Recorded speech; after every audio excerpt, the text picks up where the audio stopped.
Hello दोस्तों, नमस्कार। स्वागत है दोस्तों आपका गुना आईसीएस अकेडमी में। जैसा कि दोस्तों आप सभी लोग जानते हैं, हमारा जो सेशन चल रहा है वो चल रहा है डेली करंट अफेयर्स का चल रहा है।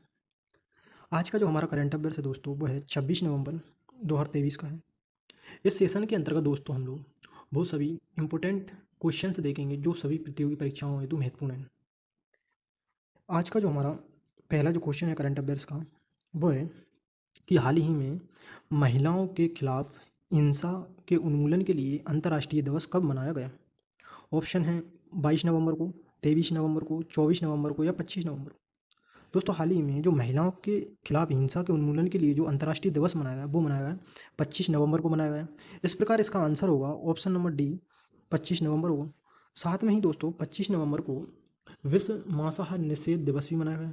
अब इसके अलावा जैसे देखा जाए 22 नवंबर को हाल ही में लेबनान का स्वतंत्रता दिवस मनाया गया।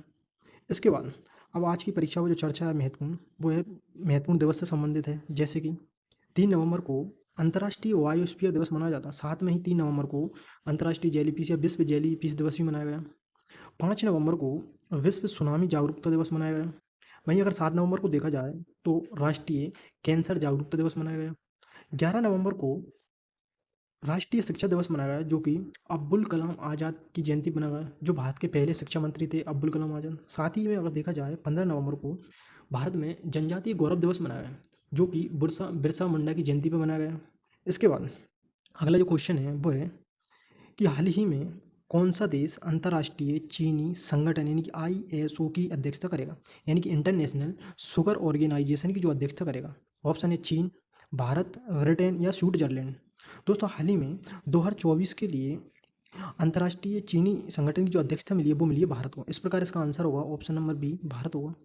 अब अगर देखा जाए चीन से संबंधित जानकारी, चीन जो है ना चीनी के उत्पादन में प्रथम स्थान पर है, जबकि भारत जो है चीनी के उत्पादन में द्वितीय स्थान पर है, जो विश्व का लगभग 20% चीनी उत्पादन करता है। साथ ही भारत अगर देखा जाए उपभोक्ता के मामले में यानी कंज्यूमर के मामले में विश्व में चीनी में प्रथम स्थान में, उपभोक्ता में यानी चीनी उपभोक्ता में भारत विश्व में जो है ना प्रथम स्थान में। विश्व की लगभग 15% चीनी का उपभोग कौन करता है? भारत करता है। जबकि उत्पादन में दूसरे स्थान पर 20% उत्पादन करता है, जबकि खपत कितना करता है? 15% करता है। साथ ही में अगर देखा जाए ब्रिटेन, तो ब्रिटेन में अंतर्राष्ट्रीय चीनी संगठन का क्या है? मुख्यालय ब्रिटेन के कहाँ पर है? लंदन में है। साथ ही अगर आप स्विट्जरलैंड में देखा जाए तो स्विट्जरलैंड जो है इसमें डब्ल्यूटीओ यानी कि विश्व व्यापार संगठन का मुख्यालय है। यहीं पर यूरोपीय ऊर्जा आयोग का मुख्यालय है। साथ में अगर देखा जाए जेनेवा में संयुक्त राष्ट्र शरणार्थी उच्चायोग का मुख्यालय भी स्विट्जरलैंड के अलावा। जो अगला क्वेश्चन है वो है कि हाल ही में ईश्वर शर्मा ने यूरोपियन योग स्पोर्ट्स चैंपियनशिप में कौन सा पदक जीता? ईश्वर शर्मा ने हाल ही में जो पदक जीता वो जीता स्वर्ण पदक। इस प्रकार इसका आंसर होगा ऑप्शन नंबर सी, स्वर्ण पदक होगा। इसके अलावा अगला जो क्वेश्चन है वो है कि हाल ही में मोजाम्बिक गणराज्य में किसे भारत का उच्चायुक्त नियुक्त किया गया है? यानी कि मोजाम्बिक जो गणराज्य है वहाँ पर भारत का जो उच्चायुक्त नियुक्त किया गया है वो किसे किया गया है? ऑप्शन है रॉबर्ट सेठ किंगटोंग को, सुमित सेठ को, सौरभ कुमार को या तरण सिंह संधू। हाल ही में जो मोनजाई गणराज्य में भारत का जो उच्चायुक्त नियुक्त किया गया है वो किया गया है रॉबर्ट सेठ किंगटोंग को किया गया है। इस प्रकार इसका आंसर होगा ऑप्शन नंबर ए होगा। इसके अलावा अगर सुमित सेठ को देखा जाए तो सुमित सेठ को निकारागुआ में नियुक्त किया गया। वहीं अगर सौरभ कुमार को देखा जाए तो यह अभी वर्तमान में बेल्जियम में नियुक्त है। जबकि तरण सिंह संधू संधू जो है तरण सिंह संधू वो अमेरिका में भारत के उच्चायुक्त नियुक्त किए गए हैं। इसके बाद अगर देखा जाए अगला जो क्वेश्चन है वो है कि हाल ही में इमाद वसीम ने अंतर्राष्ट्रीय क्रिकेट से संन्यास ले लिया। वह किस देश के क्रिकेटर थे? ऑप्शन है अफगानिस्तान से, बांग्लादेश से, पाकिस्तान से या इंग्लैंड से। इमाद जो वसीम है जिन्होंने अंतर्राष्ट्रीय क्रिकेट से संन्यास ले लिया वो थे पाकिस्तान के क्रिकेटर थे। इस प्रकार इसका आंसर होगा ऑप्शन नंबर सी होगा। हाल ही में इनसे पहले पाकिस्तान के जो खिलाड़ी हैं बाबर आजम, इन्होंने भी सभी प्रारूपों से क्या ले लिया? संन्यास ले लिया। अगर पाकिस्तान के खिलाड़ी शाहीन अफरीदी को देखा जाए तो वो वनडे क्रिकेट में सबसे तेज 100 विकेट लेने वाले खिलाड़ी हैं। इसके अलावा और अफगानिस्तान से संबंधित देखा जाए तो जो अजय जडेजा जो हैं वो अफगानिस्तान टीम के क्या मेंटर हैं। वहीं अगर बांग्लादेश से संबंधित जानकारी देखा जाए तो बांग्लादेश के जो टीम के कप्तान हैं वो हैं साकिब अल हसन हैं। इन्होंने हाल ही में 2023 के जो वनडे वर्ल्ड कप था उसमें श्रीलंका के एंजेलो मैथ्यू को टाइम आउट होने पर एम्पायर से आउट करवा दिया। इस प्रकार जो श्रीलंका के एंजेलो मैथ्यू हैं वो टाइम आउट होने वाले दुनिया के पहले क्या बल्लेबाज हैं। इसके बाद अगर इंग्लैंड संबंधित जानकारी देखी जाए तो इंग्लैंड ने 2019 में वर्ल्ड कप जीता था, किसको, न्यूजीलैंड को हरा कर जीता। यहीं अगर 2023 का वनडे वर्ल्ड कप देखा जाए तो वो किसने जीता, ऑस्ट्रेलिया ने जीता, किसको हरा के, भारत को हरा के जीता, छठी बार जीता। उसने सर्वप्रथम जीता था 1987 में जीता था। इससे पहले उसने 2023 पहले 2015 में जीता था वनडे वर्ल्ड कप। जबकि भारत ने सबसे पहले जो वनडे वर्ल्ड कप जीता वो 1983 में कपिल देव के समय जीता, जबकि 2011 में धोनी के समय जीता। भारत जो है 2 बार उपविजेता रहा, 2003 में रहा और 2023 रहा, और दोनों बार जो है ऑस्ट्रेलिया से क्या रहा, वो पराजित हुआ। इसके बाद आज का जो सुविचार है, हमारा पहला सुविचार जो है वो है मेहनत के ऊपर है, कि मेहनत जो है वो सुनहरी चाबी है जो बंद भविष्य के दरवाजे भी खोल देती है। यानी मेहनत एक ऐसी चाबी है जो बंद भविष्य के दरवाजे भी खोल सकती है, इसलिए मेहनत करना चाहिए। इसके बाद अगला जो क्वेश्चन है वो है कि हाल ही में किस कंपनी को एसोचैम द्वारा विविधता और समावेशन में सर्वश्रेष्ठ नियोक्ता का पुरस्कार दिया गया। ऑप्शन है बेल, RECL को, BPCL को या गेल को। हाल ही में एसोचैम द्वारा विविधता और समावेश के लिए सर्वश्रेष्ठ जो नियोक्ता का जो पुरस्कार दिया गया वो दिया गया RECL को। RECL का जो पूरा नाम है वो है रूरल इलेक्ट्रिफिकेशन कॉरपोरेशन लिमिटेड है। इसकी अगर स्थापना देखी जाए RECL की, यानी कि रूरल इलेक्ट्रिफिकेशन कॉरपोरेशन लिमिटेड की, वो हुई थी 1969 ईस्वी में हुई थी। जबकि इसका मुख्यालय जो है वो है न्यू दिल्ली में। वर्तमान इसके महानिदेशक हैं जो वो है विवेक कुमार देवांगन है। RECL एक महारथन कंपनी है, विद्युत मंत्रालय के अंतर्गत है। इसके बाद अगर परीक्षा पर जो चर्चा देखी जाए वो है एसोचैम से संबंधित है। एसोचैम से संबंधित है जैसे कि इसका पूरा नाम क्या है, associated chambers of commerce and industrial of India है। इसकी स्थापना जो हुई थी एसोचैम की वो हुई थी 1920 ईस्वी में। वर्तमान इसके जो अध्यक्ष हैं वो हैं अजय सिंह हैं। यानी कि जो एसोचैम है उसका पूरा नाम है associated chambers of commerce and industry of India, जिसकी स्थापना 1920 ईस्वी में हुई थी। वर्तमान जो अध्यक्ष हैं वो अजय सिंह हैं। इसके बाद अगला जो क्वेश्चन है वो है कि हाल ही में फिक्की का अगला अध्यक्ष किसे नियुक्त किया गया है। यानी फिक्की का जो अगला अध्यक्ष है वो किसे नियुक्त किया गया है। ऑप्शन है हीरालाल सामरिया, अनीस शाह, राहुल नवीन, राजेंद्र मेनन। हाल ही में जो फिक्की का अगला जो अध्यक्ष नियुक्त किया गया वो किया गया अनीस शाह को किया गया। इस प्रकार इसका आंसर होगा option number B, Anees Shah होगा। इसके बाद अगर देखा जाए जो हीरालाल सामरिया हैं वो हैं भारत के हाल ही में मुख्य सूचना आयुक्त नियुक्त किए गए हैं। वहीं अगर राहुल नवीन को देखा जाए तो इनको अभी हाल ही में प्रवर्तन निदेशालय के निदेशक नियुक्त किए, यानी कि ED के जो निदेशक नियुक्त किए वो किए गए हैं, राहुल नवीन को किए। वहीं अगर राजेंद्र मेनन को देखा जाए तो उन्हें हाल ही में सशस्त्र बल न्यायाधिकरण के अध्यक्ष नियुक्त किए गए हैं। इसके बाद जो परीक्षा पर चर्चा है वो है फिक्की से संबंधित है।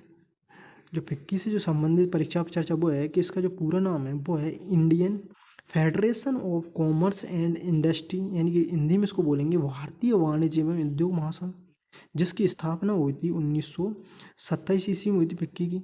जबकि मुख्यालय कहाँ, नई दिल्ली में। वहीं अभी हमने देखा है एसोचैम की जो स्थापना हुई थी इससे 7 वर्ष पूर्व 1920 ईस्वी में, जबकि इसकी स्थापना कब हुई, 1927 ईस्वी में। इसका मुख्यालय कहाँ पे, नई दिल्ली में। इसके बाद जो अगला क्वेश्चन है वो है कि हाल ही में किस राज्य सरकार ने मिशन दक्ष लॉन्च किया है। ऑप्शन है केरल ने, पंजाब ने, बिहार ने या पश्चिम बंगाल। हाल ही में जो मिशन दक्ष जो लॉन्च किया गया वो बिहार सरकार ने लॉन्च किया। इस प्रकार आंसर होगा ऑप्शन नंबर सी। मिशन जो दक्ष है इसका उद्देश्य है कि जो पढ़ने लिखने में कमज़ोर बच्चों के लिए क्या करता है, कार्य करेगा। मिशन जो दक्ष का उद्देश्य है वो है कि बिहार में जो पढ़ने लिखने में जो कमज़ोर बच्चे हैं उनके लिए कार्य करेगा। अगर अब देखा जाए केरल से संबंधित जानकारी है कि केरल की जो राजधानी है वो है तिरुअनंतपुरम है। वर्तमान के इसके जो CM है वो है पिनाराई विजयन है। वहीं अगर पंजाब से संबंधित जानकारी देखा जाए तो पंजाब की जो राजधानी है वो चंडीगढ़ है। यहाँ के जो मुख्यमंत्री हैं वर्तमान में वो कौन है, भगवंत मान है। पंजाब से एक मिशन संबंधित है, उसका नाम है mission hope initiative. Mission hope initiative जो है ना, पंजाब को नशा मुक्त राज्य बनाने के लिए हाल ही में पंजाब सरकार द्वारा चला गया है। वहीं हाल ही में देखा जाए तो टेंटलम दुर्बल धातु की खोज अभी हाल ही में पंजाब में हुई है। कहाँ, सतलज नदी की रेत में हुई है, जिसको आईआईटी रोपड़ ने खोजा है। इसके अलावा अगर पश्चिम बंगाल की जानकारी देखा जाए तो पश्चिम बंगाल की जो राजधानी है वो है कोलकाता। इनकी जो मुख्यमंत्री हैं हाल ही में ममता बनर्जी हैं। इसके बाद इसका जो अगला क्वेश्चन है वो है कि हाल ही में नागालैंड में कौन सा महोत्सव मनाया जाएगा, यानी कि नागालैंड में कौन सा महोत्सव मनाया जाएगा। ऑप्शन है लोसर महोत्सव, हॉर्नबिल महोत्सव, लेवेंडर महोत्सव या खजुराहो नृत्य महोत्सव। दोस्तों हाल ही में घोषणा की गई, जो हर वर्ष जो होता है, प्रतिवर्ष जो महोत्सव मनाया जाता है नागालैंड, वो मनाया जाता है हॉर्नबिल महोत्सव। इस प्रकार इसका आंसर होगा ऑप्शन नंबर बी, हॉर्नबिल महोत्सव मनाया जाएगा। अब यहीं देखा जाए जैसे कि लोसर महोत्सव का जो संबंध है वो लद्दाख से है, जबकि जो लेवेंडर महोत्सव है उसका संबंध कहाँ से है, जम्मू कश्मीर से है। वहीं अगर खजुराहो नृत्य महोत्सव का संबंध देखा जाए तो वो कहाँ से है, मध्य प्रदेश से है। मध्य प्रदेश के खजुराहो में खजुराहो नृत्य महोत्सव मनाया जाता है।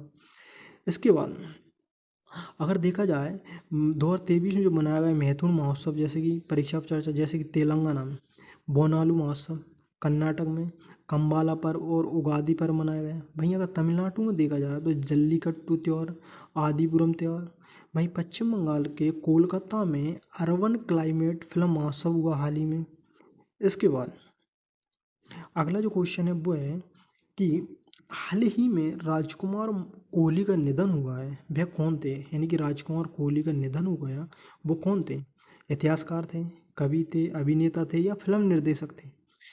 हाल ही में जो राजकुमार कोहली का निधन हो गया वो थे एक फिल्म निर्देशक थे। इस प्रकार इसका आंसर होगा ऑप्शन नंबर डी, फिल्म निर्देशक होगा।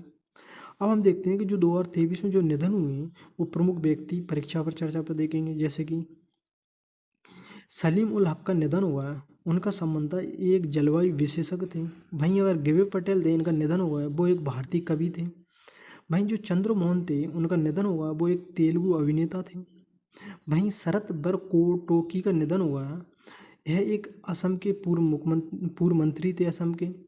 जबकि मैथ्यू जो पेरी हैं, ये हॉलीवुड के अभिनेता हैं, इनका निधन हुआ है हाल ही में। वहीं संजय गढ़वी का जो निधन हुआ है वो भी फिल्म निर्देशक थे। इसके बाद अगर देखा जाए जो हाल ही में मीरा साहिब फातिमा बीवी का क्या हुआ है, निधन हो गया। वो कौन थी, ये सुप्रीम कोर्ट की पहली महिला जज थी। मीरा साहिब फातिमा बीवी जो थी, जो सुप्रीम कोर्ट की पहली महिला जो जज बनी थी, वो बनी थी 1989 ईस्वी में। और जो सेवानिवृत्त कब हुई थी, 1952 में हुई थी, 1992 में, सॉरी। मीरा साहिब फातिमा बीवी को जो संबंध है वो है केरला से। ये तमिलनाडु की राज्यपाल भी रह चुकी हैं। इसके बाद अगला जो क्वेश्चन है वो है कि हाल ही में किस रेलवे स्टेशन को आईजीबीसी ने प्लेटिनम प्रमाणन दिया गया है, यानी कि किस रेलवे स्टेशन को आईजीबी से प्लेटिनम प्रमाणन दिया गया है। उधमपुर सैन स्टेशन को, गोरखपुर सैन स्टेशन को, विजयवाड़ा रेलवे स्टेशन को या दरभंगा सैन स्टेशन। हाल ही में जो रेलवे स्टेशन है जिसको आईजीबीसी से प्लेटिनम प्रमाणन दिया गया है, प्लेटिनम प्रमाणन वो दिया गया है विजयवाड़ा रेलवे स्टेशन। इस प्रकार ऑप्शन नंबर सी है। विजयवाड़ा जो रेलवे स्टेशन है वो कहाँ पे है, आंध्र प्रदेश में। कहाँ पर है, आंध्र प्रदेश में। अब इससे संबंधित चर्चा जो परीक्षा में देखेंगे वो है कि जो हाल ही में चेन्नई ट्रेड सेंटर में आयोजित ग्रीन बिल्डिंग कांग्रेस में विजयवाड़ा रेलवे स्टेशन को इंडियन ग्रीन बिल्डिंग काउंसिल द्वारा, यानी कि IGBC द्वारा दिया गया ये पुरस्कार। अब अगर देखा जाए जैसे कि भारतीय रेलवे बोर्ड है, भारतीय रेलवे बोर्ड की वर्तमान जो अध्यक्ष हैं वो है जया वर्मा सिन्हा, जो पहली महिला इसकी अध्यक्ष हैं। इसकी जो स्थापना हुई थी वो 1905 ईस्वी में हुई थी। इसके बाद आज का सेशन यहीं समाप्त होता है। और दोस्तों अभी तक आपने गुना ICS एकेडमी को इसको लाइक नहीं किया, जल्दी से लाइक, अगर इसको शेयर नहीं किया है तो इसको ज़्यादा से ज़्यादा लोगों को शेयर करें ताकि इससे संबंधित वीडियो सभी लोगों को समय पर मिल सके। अगर इसको अभी तक आपने सब्सक्राइब नहीं किया जल्दी से सब्सक्राइब करें ताकि इसकी प्रतिदिन आपको वीडियो समय पर आने से पहले मिल सकें। और इसको ज़्यादा से ज़्यादा लोगों को शेयर करें। अगर दोस्तों आपको वीडियो अच्छा लगा तो उसको कमेंट करके ज़रूर बताना। थैंक यू दोस्तों, बाय बाय, टेक केयर।